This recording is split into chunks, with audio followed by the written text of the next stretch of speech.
ये प्रोडक्शन और operation management series का नेक्स्ट वीडियो है कानबान। अगर आपको कंप्लीट सीरीज़ का लिंक चाहिए तो वो वीडियो के डिस्क्रिप्शन में अवेलेबल है। तो इस वीडियो में हम डिस्कस करेंगे कानबान का मीनिंग, उसकी टाइप्स और लास्ट में हम देखेंगे इसके एडवांटेजेस के बारे में। इसके अलावा आप प्रोडक्शन एंड ऑपरेशन मैनेजमेंट की इस PDF बुक को परचेज़ कर सकते हैं। इस PDF बुक को काफ़ी इजी एंड अंडरस्टैंडेबल वे में प्रिपेयर किया गया है विद इमेजेस एंड एग्जाम्पल, ताकि आपका स्टडी में इंटरेस्ट क्रिएट हो और आप हर टॉपिक को आसानी से समझ सकें। तो इस PDF बुक का परचेज लिंक आपको वीडियो की डिस्क्रिप्शन में अवेलेबल है, जहां से आप इसे परचेज कर सकते हैं। तो सबसे पहला है कानबान का मीनिंग। ताइची ओनू, जो कि टोक्यो के इंडस्ट्रियल इंजीनियर थे, उन्होंने मैन्युफैक्चरिंग एफिशिएंसी को इम्प्रूव करने के लिए कानबान को डेवलप किया था। कान का मतलब है विजुअल और बान का मतलब है कार्ड या फिर बोर्ड, इसलिए कानबान एक विजुअल बोर्ड है जो इंडिविजुअल, टीम और इवन ऑर्गेनाइजेशन लेवल पर वर्क फ्लो को मैनेज करता है।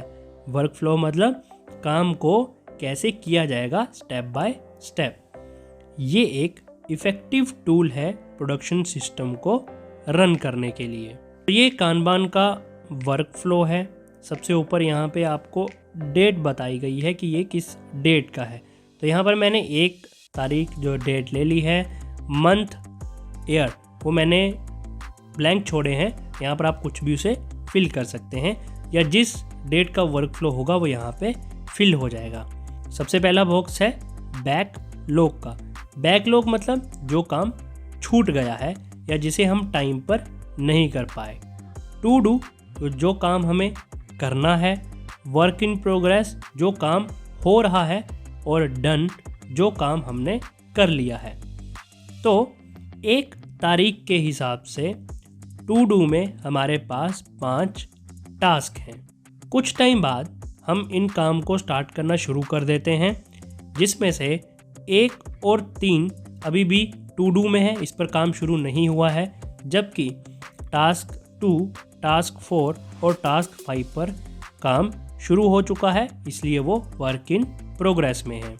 कुछ टाइम बाद हम देखते हैं कि टू डू में सिर्फ 1 ही टास्क रहा है।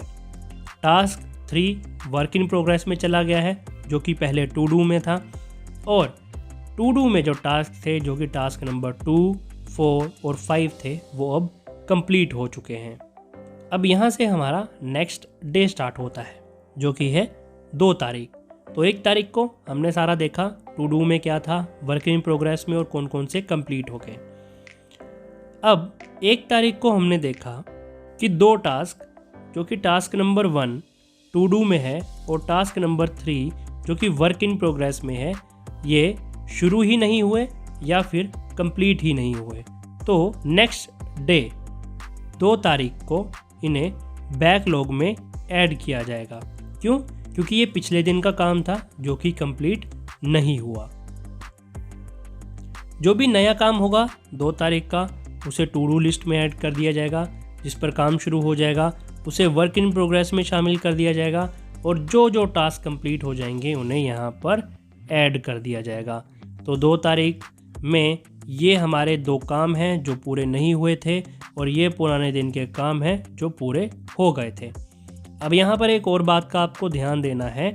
यहाँ पर 2 तारीख में किसी सिस्टम में या किसी ऑर्गेनाइजेशन में ऐसे काम को जो कंप्लीट हो गए थे पिछली तारीख में, उन्हें यहाँ पर लिखा जाता है, और किसी ऑर्गेनाइजेशन में नहीं लिखा जाता है। मोस्टली ऑर्गेनाइजेशन में यहाँ नहीं लिखा जाता है, क्योंकि ये नए दिन का एक परफॉर्मा या वर्क फ्लो बनता है, जिसमें ये देखा जाता है कि कौन सा टू डू होगा, कौन सा वर्क इन प्रोग्रेस होगा और कौन सा कंप्लीट होगा। जो कंप्लीट नहीं होता है बस उसे ही बैकलॉग में लाया जाता है। तो ये डिपेंड करता है आपके सिलेबस के अकॉर्डिंग या आपके टीचर्स आपको क्या पढ़ाते हैं कि आपको नेक्स्ट डे डन में वो वर्क फ्लो लेके आना है या नहीं। तो ये था कानबान, जो कि काफ़ी ऑर्गेनाइजेशन फॉलो करती हैं, एक वर्क फ्लो बनाती हैं रोज के काम का, कि काम को किस तरह से किया जाएगा, कौन सा काम करना है, कौन सा होगा और कौन सा हो गया है। नेक्स्ट है टाइप्स ऑफ कानबान। तो टाइप्स ऑफ कानबान में हम इन 6 टाइप्स को कवर करेंगे। सबसे पहला है विथड्रॉल कानबान। विथड्रॉल कार्ड को यूज़ किया जाता है पीपल्स को ये अलर्ट करने के लिए कि आइटम्स फिनिश हो चुकी हैं और आगे ले जाने के लिए रेडी हैं, मतलब रेडी टू मूव हैं। जो भी उन पे प्रोडक्शन प्रोसेस हो रहा था वो भी उन पे कंप्लीट हो गया है। अब आप उन्हें नेक्स्ट फर्दर स्टेप के लिए ले जा सकते हैं। जब टीम और काम के लिए रेडी हो जाती है तो वो विथड्रॉल कार्ड सेंड करती है प्रीवियस सेक्शन को, जो ये इंडिकेट करता है कि टीम और काम के लिए रेडी हो चुकी है और उसका जो प्रीवियस काम है जिस पर वो काम कर रहे थे वो अभी कंप्लीट है। एग्जाम्पल के लिए मान लीजिए यहाँ पे 3 एम्प्लॉयज़ हैं और इनका काम है वाटर बॉटल बनाना। पहले वाला क्या करेगा, एक बॉटल बनाएगा, वो भेजेगा 2 पे। दूसरा एम्प्लॉय उसमें वाटर फिल करेगा, देन वो भेजेगा 3 पे। तीसरा इस पे कैप लगाएगा और एक कंप्लीट बोतल तैयार होगी। तो जब तीसरा कैप लगा देगा तो वो दूसरे को बोलेगा कि मेरी बोतल जो है ये कंप्लीट होगी, मुझे नेक्स्ट बोतल भेजी जाए। इसी तरह दूसरा जब इसमें पानी भर देगा तो वो नंबर 1 को बोलेगा कि मैंने बोतल में वाटर फिल कर दिया है, अब मुझे नेक्स्ट एक और बोतल भेजी जाए। इसी तरह ये प्रीवियस सेक्शन को बताते रहेंगे जब जब उनका काम कंप्लीट होता रहेगा। अब ऐसा नहीं है कि ये एक एक बोतल के लिए बार बार कानबान कार्ड का यूज़ करेंगे। ये इस तरह होगा कि आपके पास 200 प्रोडक्ट्स आपको एक ही बार में बनाने हैं, 300, थाउजेंड्स, डिपेंड करता है कंपनी टू कंपनी। ये मैंने यहाँ पे आपको एक एग्जांपल दिया है। तो जिस तरह से काम होता रहेगा उस तरह से ये विथड्रॉल कार्ड भेजे जाते रहेंगे, employees to employ, section to section, department to department. ये डिपेंड करेगा आपके काम के वर्क फ्लो के ऊपर। सेकंड है production Kanban. Production Kanban start होता है एक कंप्लीट लिस्ट ऑफ टास्क के साथ जो स्पेसिफिक टाइम फ्रेम में कंप्लीट करना होता है। प्रोडक्शन कानबान कार्ड में वो सारी एक्टिविटीज़ या टास्क शामिल हैं जो ये बताते हैं कि किसी ऑर्गेनाइजेशन का प्रोडक्शन सिस्टम कब स्टार्ट होगा, उसमें किसी थिंग्स मतलब प्रोडक्ट एंड सर्विसेज को प्रोड्यूस करने के लिए कौन से क्वालिटी और क्वांटिटी की ज़रूरत होगी। तो प्रोडक्शन कानबान में लिस्ट ऑफ एक्टिविटीज़ आ जाती हैं, जैसे कि अगर हमें रॉ मटेरियल चाहिए तो उसकी क्वालिटी क्या होगी, उसकी क्वांटिटी कितनी होगी। तो प्रोडक्शन कानबान में लिस्ट ऑफ एक्टिविटीज़ आ जाती हैं जिसमें शामिल होता है कि अगर हमें कच्चे माल की ज़रूरत है तो कितने कच्चे माल की ज़रूरत है, उसकी क्वांटिटी क्या होगी, देन उसकी क्वालिटी क्या होगी। देन जब कच्चा माल आ जाएगा तो उसे एंड प्रोडक्ट फाइनल प्रोडक्ट में कब प्रोड्यूस करना है, कब वो एक्टिविटी स्टार्ट होगी, कितने टाइम तक वो चलनी चाहिए, कब फिनिश होगी, ये सारा प्रोडक्शन कानबान में आता है। थर्ड है सप्लायर कानबान। सप्लायर कानबान में सप्लायर कार्ड सीधा सप्लायर के पास जाता है कि न्यू बैच ऑफ मटेरियल की ज़रूरत है। ये प्रोसेस लॉन्ग वेटिंग टाइम को कट डाउन करता है और मटेरियल को टाइम पर सप्लाई करता है। अब मटेरियल टाइम पर सप्लाई होता रहेगा तो प्रोडक्शन प्रोसेस स्मूथली चलता रहेगा।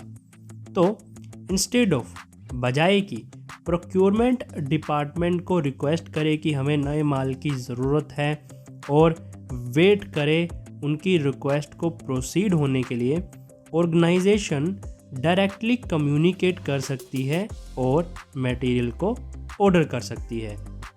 तो सप्लायर कानबान में सीधा सप्लायर के पास जाता है सप्लायर कार्ड कि हमें इतने माल की ज़रूरत होती है। अब किसी भी कंपनी को प्रोक्योरमेंट डिपार्टमेंट के पास नहीं जाना पड़ेगा कि हमें इतने माल की ज़रूरत है, आप ये भिजवा दो। फिर प्रोक्योरमेंट डिपार्टमेंट आपकी रिक्वेस्ट लेगा, उस पर एक्शन लेगा, देन सप्लायर के पास जाएगा, फिर सप्लायर आपको माल भेजेगा। तो यहाँ पे जो लॉन्ग प्रोसेस था वो कट डाउन हो जाएगा, आप सीधा सप्लायर से कम्युनिकेट कर पाएंगे। फोर्थ है emergency Kanban. Emergency Kanban deal करता है इमीडिएट एक्शन वाली सिचुएशंस में। तो कोई भी इमीडिएट एक्शन वाली कोई इमरजेंसी आ गई आपके पास, उस सिचुएशन में कानबान कार्ड आपके काम आता है। ये इंडिकेट करता है या तो किसी पर्टिकुलर प्रॉब्लम को या फिर किसी भी फॉल्टी और डिफेक्टिव पार्ट को जिसे इमीडिएट बेसिस पर रिप्लेसमेंट की ज़रूरत होती है। अब मान लीजिए आप प्रोडक्शन प्रोसेस कर रहे हैं तो प्रोडक्शन प्रोसेस के दौरान आपको एकदम लगता है कि आपकी जो मशीन है वो डिफेक्टिव होगी या डैमेज होगी। अब उसको इमीडिएट बेसिस पर अगर आपको रिप्लेस करवाना है तो उसमें इमरजेंसी कानबान आपकी हेल्प करेगा। ये हेल्प करता है ऑर्गेनाइजेशन की कि वो कंटिन्यूटी के साथ काम कर सकें और मिनिमल टाइम में, कम से कम टाइम में ऐसी सिचुएशंस के साथ डील कर सकें। फिफ्थ है express Kanban. Express Kanban emergency Kanban की तरह ही इमीडिएट सिचुएशंस में डील करता है। यहाँ पर इमरजेंसी कानबान प्रॉब्लम्स और डिफेक्ट्स के साथ डील करता है, जबकि एक्सप्रेस कानबान स्पेसिफिक आइटम में शॉर्टेज जैसी सिचुएशंस के साथ भी डील करता है। इससे आइडल टाइम रिड्यूस होने में हेल्प मिलती है। अब किसी अगर रॉ मटेरियल में शॉर्टेज आ जाती है इमरजेंसी बेसिस पर, अब हमने एक पढ़ा था सप्लायर कानबान, जिसमें हम सप्लायर से माल मंगवा लेते हैं, लेकिन वो रेगुलर बेसिस पर जो हमारा काम चलता है उस केस में है। एक्सप्रेस काम इमीडिएट बेसिस पर लागू होता है। मान लीजिए कि रॉ मटेरियल तो हमारे पास आ गया, लेकिन हमें इमरजेंसी में और रॉ मटेरियल मतलब कच्चे माल की ज़रूरत पड़ी, तो हमने एक्सप्रेस कानबान के थ्रू उस मटेरियल को मंगवा लिया। सिक्स्थ है थ्रो कानबान। थ्रो कानबान का यूज़ तब किया जाता है जब दो डिफरेंट प्रोडक्शन टीम एक साथ काम करती हैं और फिजिकली एक दूसरे के पास होती हैं। तो बजाय दो डिफरेंट कार्ड पास करने के वो एक ही कार्ड का यूज़ करती हैं, जो कि है थ्रो कार्ड। एग्जाम्पल के लिए एक कार्ड इंडिकेट करता है कि काम स्टार्ट हो चुका है और दूसरा कार्ड इंडिकेट करता है कि नेक्स्ट टीम और काम के लिए वेट कर रही है। ये दोनों टीम का टाइम सेव करता है और काम को ज़्यादा एफिशिएंट बनाता है। तो ये थी टाइप्स ऑफ कानबान की 6 डिफरेंट टाइप्स। सबसे पहली है विड्रॉल कानबान। इसे तब यूज़ किया जाता है जब एक काम कंप्लीट हो जाता है और ये इंडिकेट करता है कि हमें और काम की ज़रूरत है। दूसरा है प्रोडक्शन कानबान। प्रोडक्शन कानबान में ये देखा जाता है कि काम को कब स्टार्ट किया जाएगा, क्वालिटी और क्वांटिटी क्या होगी प्रोडक्ट की। तीसरा है सप्लायर कानबान। सप्लायर कानबान में जब भी रॉ मटेरियल की ज़रूरत होती है तो सप्लायर को डायरेक्टली सप्लायर कानबान भेज दिया जाता है, बजाय कि पहले प्रोडक्शन डिपार्टमेंट में या प्रोक्योरमेंट डिपार्टमेंट में रिक्वेस्ट की जाए कि हमें कच्चे माल की ज़रूरत है, देन वो उस रिक्वेस्ट को रिसीव करें और उस पर काम करें। तो यहाँ पर डायरेक्टली सप्लायर कानबान का यूज़ किया जाता है, जो बताता है कि अब हमें कच्चे माल की ज़रूरत है तो आप हमें कच्चा माल भेज दीजिए। देन है इमरजेंसी कानबान। इमरजेंसी कानबान तब यूज़ होता है जब किसी भी टास्क, एक्टिविटी या प्रोडक्शन प्रोसेस के दौरान इमीडिएट बेसिस पर कोई एक्शन लेने की ज़रूरत होती है। जैसे कि मशीन में किसी तरह का कोई डिफेक्ट आ गया या डैमेज होगी, तो वहाँ पर उसकी रिप्लेसमेंट के लिए इमरजेंसी कानबान का यूज़ किया जाएगा। फिफ्थ है express Kanban. Express Kanban same emergency Kanban की तरह ही काम करता है, लेकिन इसमें इमीडिएट बेसिस पर जो डिफेक्ट हुए हैं उसके एक्शन लेने के साथ साथ अगर कच्चे माल में या किसी भी प्रोडक्ट में, किसी भी चीज़ में कमी आई है तो उस कमी को भी एक्सप्रेस कानबान के थ्रू पूरा किया जाता है। देन लास्ट है थ्रो कानबान। थ्रो कानबान को तब यूज़ किया जाता है जब दो डिफरेंट टीम्स एक साथ मिल के काम करती हैं।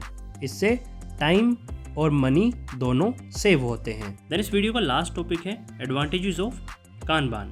तो बेनिफिट्स या एडवांटेजेस दोनों सेम ही चीज़ है। यहाँ पर हम कानबान के 5 एडवांटेजेस या बेनिफिट्स के बारे में बात करेंगे। तो चलिए 1 बाय 1 इन्हें डिटेल में स्टडी करते हैं। सबसे पहला है रिड्यूस वेस्ट।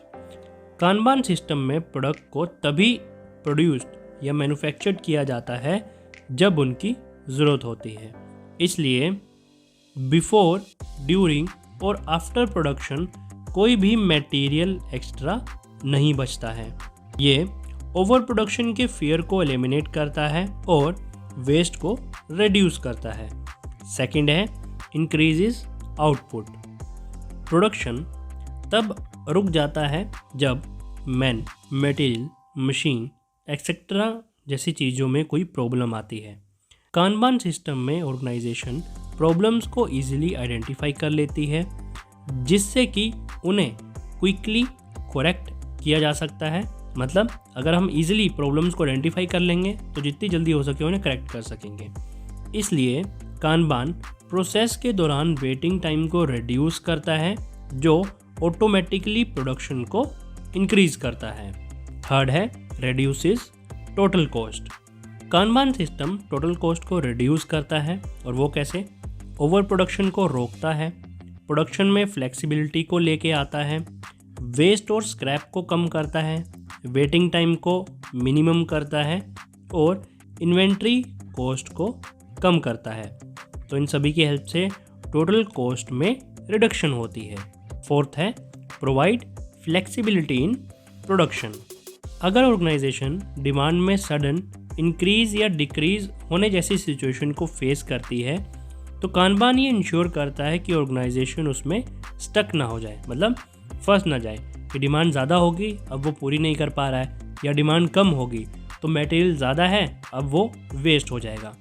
तो ऐसी अगर कोई सिचुएशन आती है जब डिमांड कम या ज़्यादा हो जाती है तो ऑर्गेनाइजेशन ऐसी किसी सिचुएशन में फंस ना जाए, उसके लिए कानबान इंश्योर करता है कि ऐसी कोई भी सिचुएशन आने पर कंपनी उसे आराम से हैंडल कर पाए। ये फ्लेक्सिबिलिटी प्रोवाइड करता है ताकि रैपिडली रिस्पॉन्ड किया जा सके किसी भी डिमांड में हुए बदलाव को। ऑर्गेनाइजेशन जल्दी स्विच कर सकती है अपने दूसरे प्रोडक्ट की ओर जैसे ही वेरियस प्रोडक्ट की डिमांड्स में चेंज आता है। तो कानबान अगर डिमांड में इंक्रीज़ या डिक्रीज़ आएगा तो उसको ईजिली वो हैंडल कर सकता है, क्योंकि उसके पास ऐसे टूल्स हैं जैसे सप्लायर कानबान है, जिससे वो जल्दी से जल्दी सप्लायर से कांटेक्ट करके माल मंगवा सकता है। इसी तरह एक्सप्रेस कानबान है, इमरजेंसी कानबान है, जो कि हमने टाइप्स ऑफ कानबान में डिस्कस किया था। इसी तरह अगर कंपनी के पास कोई और प्रोडक्ट्स हैं तो ऑल्टरनेटिव वो उन प्रोडक्ट्स को प्रमोट कर सकता है उस डिमांड को सेटल करने के लिए। फिफ्थ और लास्ट है reduce inventory and product obsolescence. Kanban में इन्वेंट्री को तब ऑर्डर किया जाता है जब उसकी ज़रूरत होती है।